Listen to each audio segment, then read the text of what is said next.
Welcome to episode 2 of my series on unique cuts of meat, where my goal is to introduce you to and show you these less common cuts. In this video, I'll be grilling this beautiful venison tenderloin. I'll tell you what it is, how to prep it, how to grill it, and why you should get one the next time you see it at the store. To start things off, let's talk about what exactly is venison. The word venison refers to a group of game animals such as elk, moose, antelope. However, the most common type of venison available for purchase is deer meat. Venison is leaner than beef, has less saturated fat, more vitamins, and omega-3s. It has thinner muscle fibers, giving the meat a more tender mouthfeel. Unlike mass-produced beef and pork, the majority of venison is used to make ground meat, with the exception of a few whole specialty cuts. The tenderloin I'm using today is the most prized cut on the animal. It is very tender, has a nice and mild flavor, making it a versatile cut that's perfect for grilling whole, cutting it into steaks, roasting with a simple seasoning, or cooking it with a sauce, which is what I'll be doing today. The flavor is often described as more complex than beef, but less intense than other game meats such as elk. For the prep, I'll start by petting the tenderloins dry. Next, I will remove the heel, that's the bigger piece attached at the end. You don't even need a knife, just carefully pull it off from the tenderloin. As you can see, the ends taper down and are much thinner from the center section. If you cook it as is, the ends will overcook. I like to trim those off as well, leaving you with a beautiful center cut section that is even from one end to the other.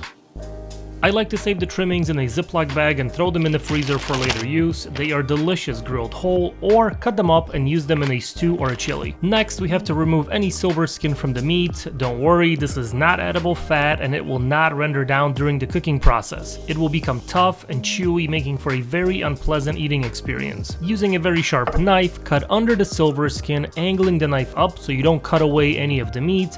Now carefully continue cutting until it's all removed.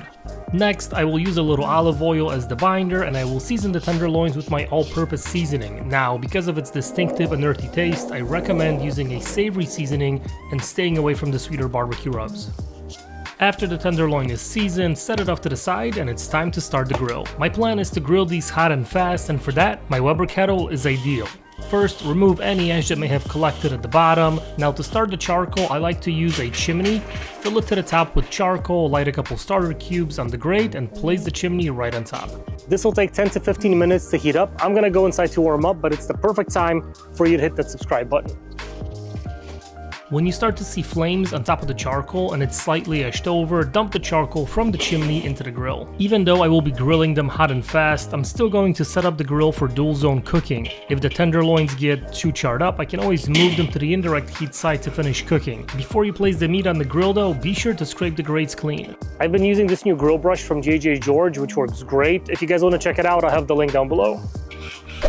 When the grill is ready, place the tenderloins directly on the grates on the hot side of the grill. I will be flipping them every minute or so, making sure they cook evenly on all sides. Leave the grill uncovered to maintain a medium-high heat throughout the cook. Now, if you're using any other grill, the temperature range should be anywhere between 400 to 450 degrees. For best results, the venison should be cooked to a medium rare and definitely no higher than a medium finish. Remember, this is a very lean cut, and if you overcook it, it will dry out and have a very tough texture.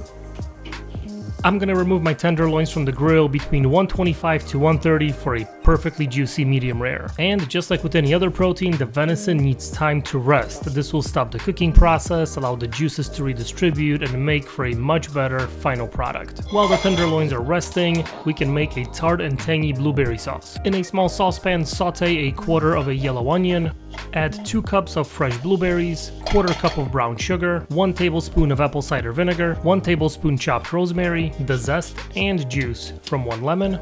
Mix everything together, bring it up to a low simmer, and cook until the blueberries start to pop and the sauce starts to thicken up. When everything is ready, it's now time to slice our venison tenderloins. I like to cut them into medallions and then top them off with the delicious, sweet, tart, and tangy blueberry sauce. Alright, let's try it out. This looks and smells absolutely amazing with the blueberry sauce on top.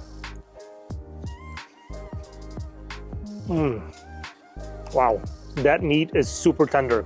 It just melts in your mouth, almost like a beef tenderloin. And then you get the tartness, mildly sweet blueberry sauce on top.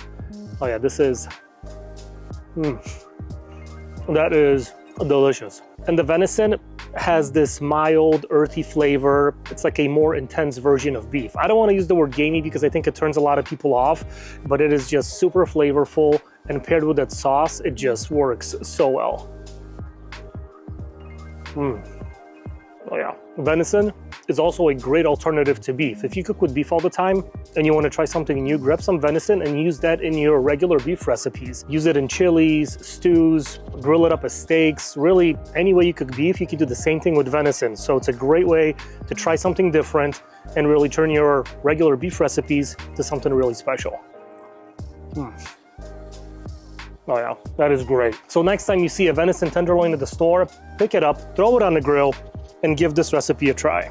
And if you like this video and this series, be sure to check out episode 1 where I go over one of my favorite cuts of beef, the flat iron steak.